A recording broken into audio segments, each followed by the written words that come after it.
আসসালামু আলাইকুম। বিশ্ব বাংলা 24 টিভি চ্যানেলের সাপ্তাহিক সংবাদে স্বাগত জানাচ্ছি। সংবাদের শুরুতেই জানিয়ে দিচ্ছি শিরোনাম। যুক্তরাষ্ট্রের নিউ জার্সির আনন্দ মন্দিরে জাতির পিতার জন্মবার্ষিকী ও স্বাধীনতার সুবর্ণ জয়ন্তী উদযাপন। বাংলাদেশ ভারত কনসুলেট জেনারেল অফিসারের যৌথ আয়োজন। 26শে মার্চ রাত 9টা থেকে 9টা 1 মিনিট সারা দেশে প্রতীকী ব্ল্যাক আউট পালন করা হবে। জরুরি স্থাপনাগুলো আওতার বাইরে থাকবে। ঢাকা শহরের বাতাসে বাড়ছে দূষণ। দূষিত বাতাসের শহরের তালিকায় সবচেয়ে খারাপ অবস্থানে উঠে এসেছে রাজধানী। ঢাকা কক্সবাজার সরাসরি ট্রেন চলবে আগামী বছর। বিধ্বস্ত রেল ব্যবস্থাকে আধুনিক ও যুগোপযোগী করতে সরকারের নানা উদ্যোগ। মেক্সিকোর মধ্যাঞ্চলে ওত পেতে থাকা বন্দুকধারীদের গুলিতে অন্তত 13 পুলিশ নিহত। নিহতদের মধ্যে পুলিশের উচ্চ পর্যায়ের কর্মকর্তা এবং জেলা অ্যাটর্নি দপ্তরের এজেন্টও রয়েছেন। ইরাকের 3টি প্রদেশে একদিনে 4টি বোমা হামলার শিকার হয়েছে মার্কিন সামরিক বাহিনী। আল কাদিসিয়া ও আল মুসান্না এবং পশ্চিমাঞ্চলীয় আল আনবার প্রদেশে এসব হামলা হয়। করোনা তৃতীয় ঢেউয়ের আশঙ্কায় রাজধানী প্যারিসে 1 মাসের লকডাউন জারি করেছে ফ্রান্স। এছাড়াও দেশটির 15টি এলাকা লকডাউনে যাবে। আইসল্যান্ডের রাজধানীর দক্ষিণ পশ্চিমে আগ্নেয়গিরিতে অগ্নুৎপাত শুরু এবং প্রায় 800 বছর পর অগ্নুৎপাতের ঘটনায় ফাটল সৃষ্টি। পাকিস্তানে বিয়ের অনুষ্ঠান স্মরণীয় করতে আকাশ থেকে আগত অতিথিদের ওপর টাকার বৃষ্টি, অভিজাত্য প্রকাশের নতুন নিয়ম।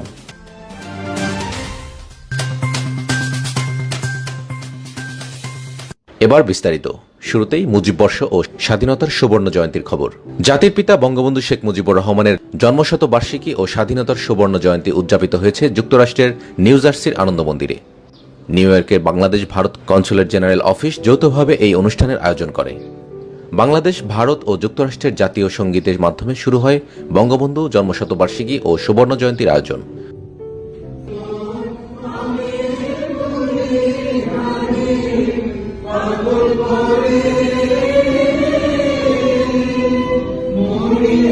শুভেচ্ছা বক্তৃতা করেন আনন্দ মন্দিরের ট্রাস্টি বোর্ডের সদস্য অরুণ ভৌমিক ও মন্দিরের প্রতিষ্ঠাতা সদস্য এবং সাবেক প্রেসিডেন্ট অশোক রক্ষিত। বক্তৃতা করেন নিউ ইয়র্কে বাংলাদেশের কনসাল জেনারেল সাদিয়া ফয়জুন্নেসা।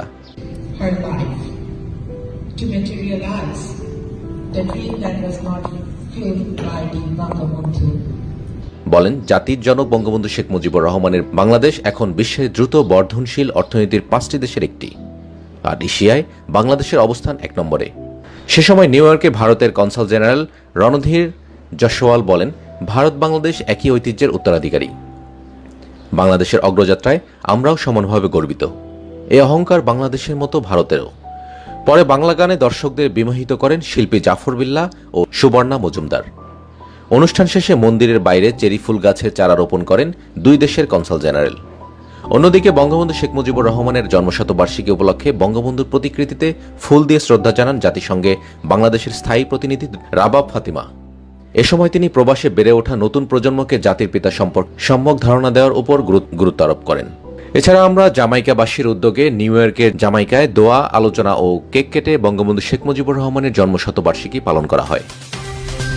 1971 সালের 25শে মার্চ কালরাতে পাকিস্তানি হানাদার বাহিনীর গণহত্যা স্মরণে রাত 9টা থেকে 9টা 1 মিনিটে সারা দেশে প্রতীকী ব্ল্যাক আউট পালন করা হবে। তবে কেপিআই বা জরুরি স্থাপনাগুলো এই ব্ল্যাক আউট আওতার বাইরে থাকবে। মুক্তিযুদ্ধ বিষয়ক মন্ত্রণালয়ের 25শে মার্চ গণহত্যা দিবস ও 26শে মার্চ মহান স্বাধীনতা দিবসের কর্মসূচির অংশ হিসেবে এই ব্ল্যাক আউট পালনের সিদ্ধান্ত নেওয়া হয়। মুক্তিযুদ্ধ বিষয়ক মন্ত্রণালয়ের কর্মসূচি পালনে অনুষ্ঠিত আন্তঃমন্ত্রণালয় সভার কার্যবিবরণীতে বলা হয়, মন্ত্রিপরিষদ বিভাগ, জননিরাপত্তা বিভাগ, বিদ্যুৎ বিভাগ, তথ্য ও সম্প্রচার মন্ত্রণালয়, গণযোগাযোগ অধিদপ্তর, দেশের সব জেলা প্রশাসক ও উপজেলা নির্বাহী অফিসার এই ব্ল্যাক আউট কর্মসূচি বাস্তবায়ন করবেন। ঢাকা শহরের বাতাসে দূষিত বস্তুকণার পরিমাণ বিপজ্জনক আকার ধারণ করেছে। দূষিত বাতাসের শহরের তালিকায় সবচেয়ে খারাপ অবস্থানে উঠে এসেছে Dhaka. The world air quality index project এই তথ্য দিয়েছে। AQICN এর রিপোর্ট বলছে, আন্তর্জাতিক মান অনুযায়ী বায়ু দূষণের মাত্রা 300 PM, সেই দূষণকে বিপজ্জনক বলা হয়ে থাকে। বাতাসে এই মাত্রার দূষণে যে কেউ গুরুতর অসুস্থ হয়ে পড়তে পারেন। এ সময় কারো বাইরে যাওয়া উচিত নয়। বৈশ্বিক মান অনুযায়ী বাতাসে এমন দূষিত কণার উপস্থিতি থাকলে স্বাস্থ্য সতর্কতা জারি করার বিধান রয়েছে। তবে বাংলাদেশ সরকারের সংশ্লিষ্ট কোনো সংস্থা তা করেনি। এদিকে রাজধানী ঢাকাসহ সারা দেশের গড় দূষণ মাত্রাও বিশ্বের মধ্যে সবচেয়ে দূষিত বায়ুর দেশ হিসেবে শীর্ষে রয়েছে বাংলাদেশ। সুইজারল্যান্ড ভিত্তিক আরেক বায়ু পর্যবেক্ষণ প্রতিষ্ঠান আইকিউএআর এ তথ্য দিয়েছে। আইকিউএআর এর তথ্য মতে বাংলাদেশে বায়ুর গড় দূষণ 162 পিএম 2.5। এরপর রয়েছে পাকিস্তান, তাদের গড় দূষণের মাত্রা 153 পিএম 2.5। তৃতীয় স্থানে আছে ভারত, তাদের গড় দূষণের হার 141 পিএম 2.5। বিশ্বের শীর্ষ দূষিত বায়ুর 5টির মধ্যে 4টি দেশই দক্ষিণ এশিয়ার। ঢাকার বাসিন্দাদের জন্য আইকিউএআর এর পরামর্শ, এ সময় বাইরে গেলে অবশ্যই মাস্ক পরতে হবে, ঘরের দরজা জানালা খোলা রাখা যাবে না, এয়ার পিউরিফাই ব্যবহার করতে হবে এবং অতি প্রয়োজন ছাড়া চলাফেরা না করা। শুষ্ক মৌসুমে প্রতি বছরই ঢাকার বাতাসের দূষণের মাত্রা গুরুতর হয়ে ওঠে। দূষিত বায়ুর শহরের বৈশ্বিক তালিকায় শীর্ষ 10-এর মধ্যে থাকে ঢাকার নাম। তবে মহামারী করোনার কারণে চলাচল সীমিত এবং সব ধরনের প্রতিষ্ঠান বন্ধ থাকায় গত বছরের জুন জুলাইয়ে ঢাকার বায়ুমান উন্নত হয়েছিল। গত বছর জুনের শেষ সপ্তাহে দূষণ তালিকায় 57তম অবস্থান ছিল রাজধানী ঢাকা। তবে লকডাউন শেষ হতেই ফের বায়ু দূষণ বাড়তে শুরু করে, ফলে রাজধানীর বাতাসের মানের চরম অবনতি হয়েছে। ঢাকা কক্সবাজার সরাসরি ট্রেন চলবে আগামী বছর। রেলপথ মন্ত্রী মোহাম্মদ নুরুল ইসলাম সুজন বলেছেন, রেলকে এক সময় ধ্বংস করা হয়েছিল। বিধ্বস্ত রেল ব্যবস্থাকে আধুনিক ও যুগোপযোগী করার জন্য বর্তমান সরকার উদ্যোগ নিয়েছেন। প্রধানমন্ত্রী আলাদা মন্ত্রণালয় গঠন করে দিয়েছেন। কমলাপুর রেলওয়ে স্টেশন জাতির পিতা বঙ্গবন্ধু শেখ মুজিবুর রহমানের জন্মদিন ও জাতীয় শিশু দিবস উদযাপন উপলক্ষে রেলপথ মন্ত্রণালয় ও বাংলাদেশ রেলওয়ে কর্তৃক আয়োজিত অনুষ্ঠানে এসব কথা বলেন তিনি। মন্ত্রী বলেন, রেলওয়েতে এখন অনেক প্রকল্প চলমান। আগামী বছর ডিসেম্বরের মধ্যেই ঢাকা থেকে কক্সবাজার সরাসরি ট্রেন চলবে। এছাড়াও আগামী বছরের মধ্যেই খুলনা মোংলা রেললাইন চালু হবে। এছাড়া চলমান কয়েকটি প্রকল্প হচ্ছে যমুনা নদীর ওপর বঙ্গবন্ধু রেল সেতু নির্মাণ প্রকল্প, জয়দেবপুর থেকে জামালপুর ও জয়দেবপুর থেকে ঈশ্বরদী পর্যন্ত ডাবল লাইন নির্মাণ প্রকল্প। যাত্রী সেবা বৃদ্ধির জন্য ইঞ্জিন ও কোচ কেনার উদ্যোগ গ্রহণ করা হয়েছে। বাইডেন প্রশাসনের সঙ্গে প্রথমবার মুখোমুখি আলোচনায় বসেছিলেন চীনা কর্মকর্তারা। বৃহস্পতিবার আলাস্কায় অনুষ্ঠিত উচ্চ পর্যায়ের এই বৈঠকে গণমাধ্যমের সামনেই বাকবিতণ্ডায় জড়িয়েছে দুই পক্ষ। এদিন চীনা কর্মকর্তারা যুক্তরাষ্ট্রের বিরুদ্ধে অন্য দেশগুলোকে চীন আক্রমণে প্ররোচনা দেওয়ার অভিযোগ তুলেছেন। আর মার্কিন প্রশাসনের দাবি, চীনারা ক্ষমতা প্রদর্শনের উদ্দেশ্য নিয়েই বৈঠকে হাজির হয়েছিলেন। বৈঠকে যুক্তরাষ্ট্রের প্রতিনিধি দলের অংশ হিসেবে ছিলেন মার্কিন পররাষ্ট্রমন্ত্রী অ্যান্টনি ব্লিনকেন এবং দেশটির জাতীয় নিরাপত্তা উপদেষ্টা জেক সুলিভান। অন্যদিকে চীনের পক্ষে ছিলেন দেশটির সর্বজ্যেষ্ঠ পররাষ্ট্র কর্মকর্তা ইয়াং জিয়েসি এবং পররাষ্ট্রমন্ত্রী ওয়াং ই। কড়া উদ্বোধনী বক্তব্যে ব্লিনকেন বলেন, জিনিয়াং, হংকং, তাইওয়ান ইস্যুর পাশাপাশি যুক্তরাষ্ট্রে সাইবার হামলা ও তাদের মিত্র দেশগুলোর সঙ্গে অর্থনৈতিক শত্রুতা প্রসঙ্গে চীনের উদ্বেগজনক কর্মকাণ্ডের বিষয়ে মার্কিন প্রশাসন আলোচনা করতে পারে। মার্কিন পররাষ্ট্রমন্ত্রীর এমন বক্তব্যের জবাবে ইয়াং জিয়েসি উল্টো ওয়াশিংটনকেই সামরিক ও অর্থনৈতিক ক্ষমতা ব্যবহার করে অন্য দেশগুলোকে চাপে রাখার দায়ে অভিযুক্ত করেন। চীনের উচ্চপদস্থ এ কর্মকর্তা দাবি করেন, যুক্তরাষ্ট্রে মানবাধিকার পরিস্থিতি সর্বনিম্ন পর্যায়ে অবস্থান করছে। সেখানে কৃষ্ণাঙ্গদের নির্বিচারে হত্যা করা হচ্ছে। এর জবাবে মার্কিন নিরাপত্তা উপদেষ্টা জেক সুলিভান বলেন, ওয়াশিংটন চীনের সঙ্গে বিরোধ জড়াতে চায় না, তবে তারা সবসময় মার্কিন জনগণ ও তাদের মিত্রদের পাশে দাঁড়াবেন। রাখাইনে রোহিঙ্গা মুসলিমদের ওপর মিয়ানমার সেনাদের বর্বর নির্যাতন, লুটপাট, ধর্ষণ ও গণহত্যার অভিযোগে 2019 সালে আন্তর্জাতিক অপরাধ আদালতে মামলা করে পশ্চিম আফ্রিকার দেশ গাম্বিয়া। এতে সমর্থন রয়েছে বাংলাদেশ, ওআইসি সহ আরও অনেক দেশ ও আন্তর্জাতিক সংস্থার। তবে সেই মামলার অভিযোগগুলোর বিষয়ে কখনোই খুব একটা গুরুত্ব দিতে দেখা যায়নি মিয়ানমারের তৎকালীন গণতান্ত্রিক সরকারকে। বরং রোহিঙ্গা গণহত্যার অভিযোগ মিথ্যা প্রমাণ করে আইসিসিতে মিয়ানমারের হয়ে লড়াইয়ে নেতৃত্ব দিচ্ছিলেন দেশটির শান্তিতে নোবেলজয়ী নেতা অং সান সুচি। গত 1 ফেব্রুয়ারি মিয়ানমারের সেনা অভ্যুত্থানের মাধ্যমে ক্ষমতা দখল করে সামরিক বাহিনী। ওই দিনই বন্দী করা হয় সুচি সহ দেশটির গণতন্ত্রপন্থী শীর্ষ নেতাদের। পরে তাদের বিরুদ্ধে দায়ের করা হয় একাধিক মামলা। অভ্যুত্থানের পর থেকেই জান্তা সরকারের বিরুদ্ধে রাস্তায় নেমেছে মিয়ানমারের জনগণ। প্রায় প্রতিদিনই চলছে বিক্ষোভ সংঘর্ষ। বিক্ষোভ দমনে কড়া অবস্থান নিয়েছে সামরিক বাহিনীও। অ্যাসিস্ট্যান্স অ্যাসোসিয়েশনস ফর পলিটিক্যাল প্রিজনার্সের তথ্যমতে মিয়ানমারে এবারে জান্তা বিরোধী বিক্ষোভে এ পর্যন্ত অন্তত 224 জন নিহত হয়েছেন, বন্দী হয়েছেন আরও অসংখ্য মানুষ। এ অবস্থায় মিয়ানমারে ক্ষমতাচ্যুত নেতারা এখন তাকিয়ে রয়েছেন আন্তর্জাতিক অপরাধ আদালতের দিকে। সম্প্রতি জান্তা সরকারের সঙ্গে প্রকাশ্যে সম্পর্কচ্ছেদের ঘোষণা দেওয়া জাতিসংঘের মিয়ানমারের স্থায়ী প্রতিনিধি কিয়াও মো তুন বলেছেন, অভ্যুত্থানের জেরে সহিংসতায় দায়ী ব্যক্তিদের কিভাবে বিচারের আওতায় আনা যায় তার পথ খুঁজছে দেশটির ক্ষমতাচ্যুত আইন প্রণেতাদের একটি কমিটি। এর মধ্যে আইসিসি অন্যতম। মিয়ানমারের জান্তা সরকারের এক মুখপাত্র অবশ্য দাবি করেছেন, দেশটির নিরাপত্তা বাহিনী কেবল প্রয়োজন হলেই বল প্রয়োগ করছে। ইয়াঙ্গুনের বাসিন্দারা জানিয়েছেন, পুলিশ বিক্ষোভকারীদের ব্যারিকেড সরিয়ে নিতে মানুষজন জোর করছে। তবে এদিনও মান্দালয়, অংবান, মাইঙ্গিয়ান, মিয়াওবাদী শহরগুলোতে যথারীতি বিক্ষোভ হয়েছে। অংবানে বিক্ষোভকারীদের দিকে টিয়ার গ্যাস ছুড়ছে পুলিশ।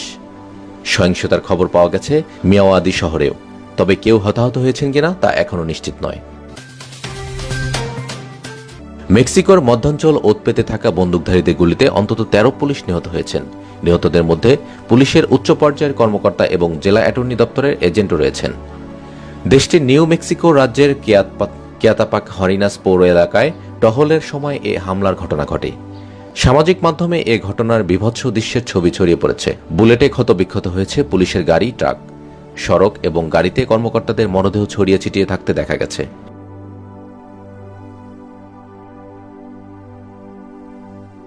মেক্সিকোর নিরাপত্তা মন্ত্রী রদ্রিগো মার্টিনেজ হেলিস বলেন, কোয়াতাপাক হরিনাস পৌর এলাকায় নিরাপত্তা বাহিনীর সদস্যদের বহরে প্রকাশ্যে হামলা চালিয়েছে সংঘবদ্ধ বন্দুকধারীরা। পুলিশ তখন এলাকাটিতে টহল দিচ্ছিল। এই হামলা মেক্সিকোর জন্য লজ্জার। আইন প্রক্রিয়ার মধ্যেই আমরা এই হামলার জবাব দেব। হামলাকারীদের খুঁজে বের করতে মেক্সিকোর ন্যাশনাল ও সশস্ত্র বাহিনীর তল্লাশি চালাচ্ছে। হামলা ঘটনায় অপরাধীদের কতজন আহত কিংবা নিহত হয়েছেন তা জানা সম্ভব হয়নি। এছাড়া দেশটির মাদক চক্র এই হামলায় জড়িত কিনা তা এখনও জানা সম্ভব হয়নি। দেশটিতে মাদক চক্রের বিরুদ্ধে লড়াইয়ে 2006 সালে সরকার সেনাবাহিনী মোতায়েন করার পর থেকে এ পর্যন্ত 3 লাখেরও বেশি মানুষ নিহত হয়েছেন। ইরাকের 3টি প্রদেশে একদিনেই 4টি বোমা হামলার শিকার হয়েছে মার্কিন সামরিক বাহিনী। দেশটির দক্ষিণাঞ্চলীয় আল কাদিয়া সহ আল কাদিসিয়া ও আল মুসান্না এবং পশ্চিমাঞ্চলীয় আল আনবার প্রদেশে এসব হামলা হয়েছে বলে জানা গেছে। নাম প্রকাশে অনিচ্ছুক ইরাকের নিরাপত্তা বিভাগের একটি সূত্র স্থানীয় টেলিভিশন চ্যানেল আসসোমারিয়াকে জানিয়েছে, মার্কিন সামরিক বাহিনী ট্রাকে করে অস্ত্র ও সামরিক সরঞ্জাম পরিবহনের সময় হামলার শিকার হয়। সূত্র জানায়, বৃহস্পতিবার ইরাকের রাজধানী বাগদাদের প্রায় 130 কিলোমিটার দক্ষিণে আল দিওয়ানিয়া শহরের কাছাকাছি একটি মহাসড়কে মার্কিন সামরিক বহরে বোমা হামলা হয়। এতে গাড়ি বহরের ক্ষয়ক্ষতি হলেও কেউ হতাহত হয়েছে কিনা তা জানা যায়নি। একই দিন বাগদাদের 280 কিলোমিটার দক্ষিণ পূর্বে সামাওয়া শহরের কাছে মার্কিন সামরিক বহর লক্ষ্য করে আরও 2টি বোমা হামলা হয়, তবে এতে কোনো ক্ষয়ক্ষতি হয়নি। এছাড়া ইরাকের সাবেরিন নিউজ চ্যানেলের খবরে বলা হয়েছে, দেশটির পশ্চিমাঞ্চলীয় আনবার প্রদেশের মহাসড়ক দিয়ে যাওয়ার সময় আরেকটি মার্কিন নেতৃত্বাধীন সামরিক বহর বোমা হামলার মুখে পড়ে। করোনা ভাইরাস সংক্রমণের 3য় ঢেউয়ের আশঙ্কা প্যারিসে 1 মাসের লকডাউন জারি করেছে ফ্রান্স। তবে এবারের লকডাউনে আগের মতো কড়াকড়ি থাকবে না বলে জানিয়েছে ফরাসি প্রধানমন্ত্রী জা ক্যাস্টেক্স। তিনি বলেছেন, লোকজন ঘরের বাইরে শরীরচর্চায় বের হতে পারবেন। সবশেষ 24 ঘন্টার হিসেবে ফ্রান্সে 35,000-এর বেশি মানুষের করোনা ধরা পড়েছে। শুধু প্যারিসেই 1,200 জন আইসিইউ ও চিকিৎসাধীন রয়েছে। স্বাস্থ্যমন্ত্রী অলিভিয়ের ভেরান জানিয়েছেন, প্যারিসে বর্তমান আইসিইউ রোগীর সংখ্যা গত বছরের নভেম্বরে 2য় ঢেউয়ের সর্বোচ্চ অবস্থা চলাকালের চেয়ে বেশি। এ পর্যন্ত ফ্রান্সে 41,81,000-এর বেশি মানুষ করোনায় আক্রান্ত হয়েছে। মৃত্যু হয়েছে 91,000-এর বেশি মানুষের। নতুন লকডাউনের নিয়ম অনুযায়ী নিত্য প্রয়োজনীয় নয় এমন সব ব্যবসা প্রতিষ্ঠান বন্ধ থাকবে। বাড়ির 10 কিলোমিটার দূরত্ব পর্যন্ত শরীরচর্চার কাজে বের হতে পারবেন, তবে জরুরি কারণ ব্যতীত এক অঞ্চল থেকে অন্য অঞ্চলে ভ্রমণ করা যাবে না। এদিকে শুক্রবার থেকে ফ্রান্স আবার অ্যাস্ট্রাজেনেকার টিকা দেওয়া শুরু করেছে। ইউরোপিয়ান মেডিসিন এজেন্সির সবুজ সংকেত পাওয়ার পর একথা জানান ফরাসি প্রধানমন্ত্রী। আইসল্যান্ডের রাজধানী রিকজাভিকের দক্ষিণ পশ্চিমে ফাগ্রাডালসফল আগ্নেয়গিরিতে অগ্নুৎপাত শুরু হয়েছে। অগ্নুৎপাতের কারণে রিকজানেস উপদ্বীপের এই আগ্নেয়গিরিতে 500 থেকে 700 মিটার দীর্ঘ ফাটল তৈরি হয়েছে। প্রায় 800 বছর পর আবার আগ্নেয়গিরিটিতে অগ্নুৎপাতের ঘটনা ঘটল। রিকজাভিক থেকে 30 কিলোমিটারের মতো দূরে অগ্নুৎপাতের এলাকায় কোস্টগার্ডে হেলিকপ্টার পাঠানো হয়। হেলিকপ্টারের মাধ্যমে যে ছবি সংগ্রহ করা হয় যাতে দেখা যায় আগ্নেয়গিরি থেকে লাভা উৎগীরণ হয়ে নিচে গড়িয়ে পড়ছে। অগ্নুৎপাতের এলাকা থেকে 8 কিলোমিটার দূরে বসবাসকারী র্যানভিক গুডমন্ডস ডোটির বলেন, আমি আমার জানালা থেকে লাল আভাময় আকাশ দেখতে পাই। সবাই গাড়ি চালিয়ে সেখানে যাচ্ছে। অগ্নুৎপাতে খুব বেশি ছাই বা ধোঁয়া বের হবে না বলে ধারণা করা হচ্ছে, তাই আশা করা হচ্ছে এর ফলে বিমান চলাচল বাধাগ্রস্ত হবে না। 2010 সালে ইজাফল্লা জকাল আগ্নেয়গিরিতে অগ্নুৎপাতের ফলে সমগ্র ইউরোপে বিমান চলাচল স্থগিত করতে হয়েছিল। আইসল্যান্ডে গত 3 সপ্তাহে 40,000-এর বেশি ভূমিকম্পের ঘটনা ঘটেছে। অগ্নুৎপাত শুরুর আগে ফগ্রাডালস ফলের 1.2 কিলোমিটার দূর থেকে 3.1 মাত্রার ভূমিকম্প রেকর্ড করা হয়। আইসল্যান্ডে দুটি টেকটোনিক প্লেট বিপরীত দিকে চলার কারণে সেখানে প্রতিনিয়তই ভূমিকম্প অনুভূতি হয়। এবার বিশেষ সংবাদ।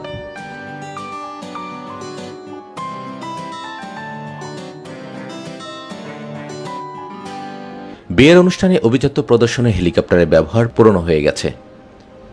পাকিস্তানের এক পরিবার তাই অনুষ্ঠান স্মরণীয় করতে হেলিকপ্টার ভাড়া করেই থামেনি। আকাশ থেকে আগত অতিথিদের ওপর টাকার বৃষ্টি ঝরিয়েছে তারা। গালফ নিউজের প্রতিবেদনে বলা হয়েছে, পাঞ্জাব জেলার ওই বিয়ের অনুষ্ঠান কেবল শহরেই আলোচনার জন্ম দেয়নি, বরং দেশটির মূলধারার সংবাদ মাধ্যমের মনোযোগ কেড়েছে। গালফ নিউজ সূত্রে জানা গেছে, পাঞ্জাবের রানা পরিবারের 4 ভাই গত 2 দশক ধরে ইতালিতে থাকেন। সেখানে ব্যবসা রয়েছে তাদের। আর ছোট ভাই রানা ইব্রার হোসেন পাকিস্তানের বাড়ি ও পারিবারিক সম্পত্তি দেখাশোনা করে থাকেন। গত সপ্তাহে সেই ভাইয়ের বিয়ে উপলক্ষে পাকিস্তানে ফেরে রানা ভাইয়েরা। বিয়ে স্মরণীয় করে রাখতে 18 লাখ পাকিস্তানি রুপিতে হেলিকপ্টার ভাড়া করা হয়, আর তাতে করে ওপর থেকে গোলাপের পাপড়ির পাশাপাশি ডলার এবং ইউরো ছড়াতে ছড়াতে অনুষ্ঠানস্থলে হাজির হয় বর। অনুষ্ঠান আয়োজক মুবাশ্শের জানান, বিয়ের অনুষ্ঠানে আগতদের ওপর প্রায় 20 লাখ পাকিস্তানি রুপি ছাড়ানো হয়েছে। এই ছিল আজকের মতো বিশ্ব বাংলা 24 টিভি চ্যানেলের সাপ্তাহিক সংবাদ। শেষ করার আগে সংবাদ শিরোনামগুলো জানিয়ে দিচ্ছি আরও একবার।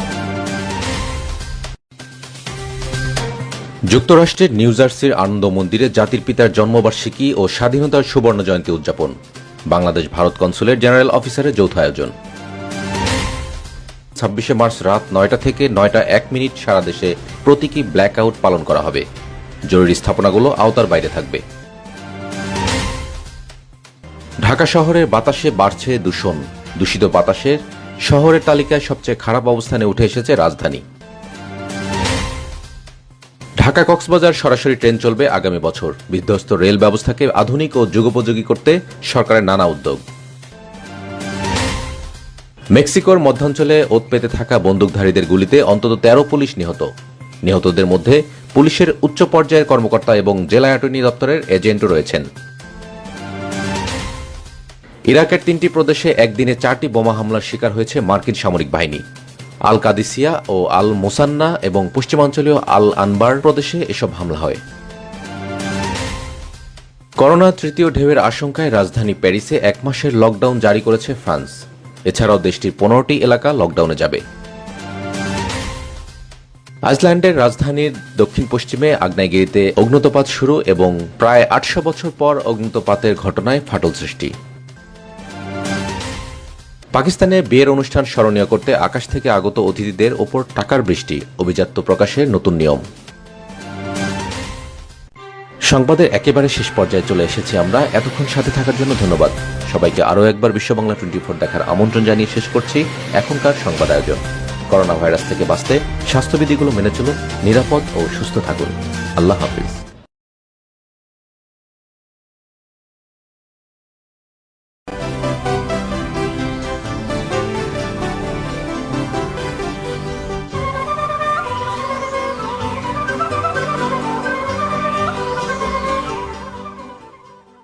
বিশ্ব বাংলা 24 বিশ্বায়নে বাঙালিয়ানা।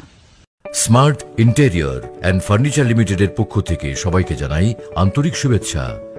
রুচিশীল ও আভিজাত্যের প্রতীক smart interior and furniture limited. Smart interior and furniture limited মানে all kinds of wooden solution.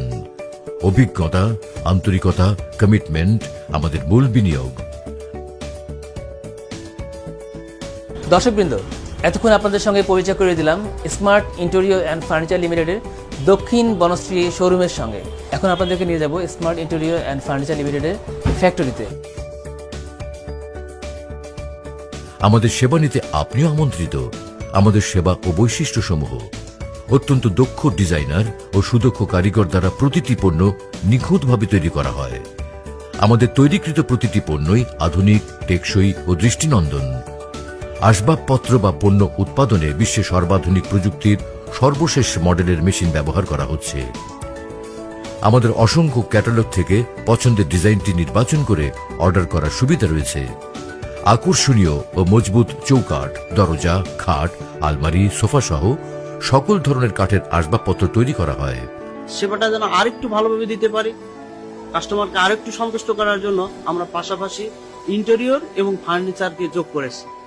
বাসা, অফিস, দোকান, শোরুম, শপিং মল সহ সব ধরনের স্থাপনায় ইন্টেরিয়রের কাজ করা হয়। ইন্টেরিয়র কাজে আমাদের রয়েছে দীর্ঘ 29 বছরের অভিজ্ঞতা।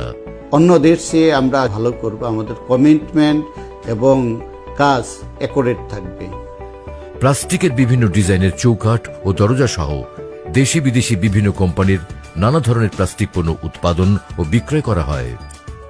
আমাদের উৎপাদিত প্রতিটি পণ্যই মন কাড়া রঙের সমন্বয়ে ডেকার এবং ডেকো পেইন্টের মাধ্যমে করা হয়। Hi, this is Mr. Niloy, Managing Director of Smart Interior and Furniture Limited. For producing our product, we are using the best technologies and we have an excellent team. Yes, of course, we believe only in professionalism, commitment, quality and honesty.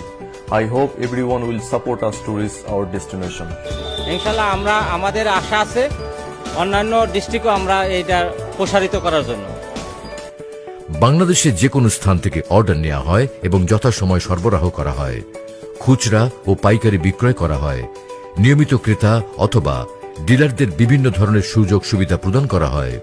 Showroom block K 48/D/6 UCB ব্যাংকের সামনে, দক্ষিণ Banasree, main road, Khilgaon, Dhaka 1219। কারখানা 346/1171/4813।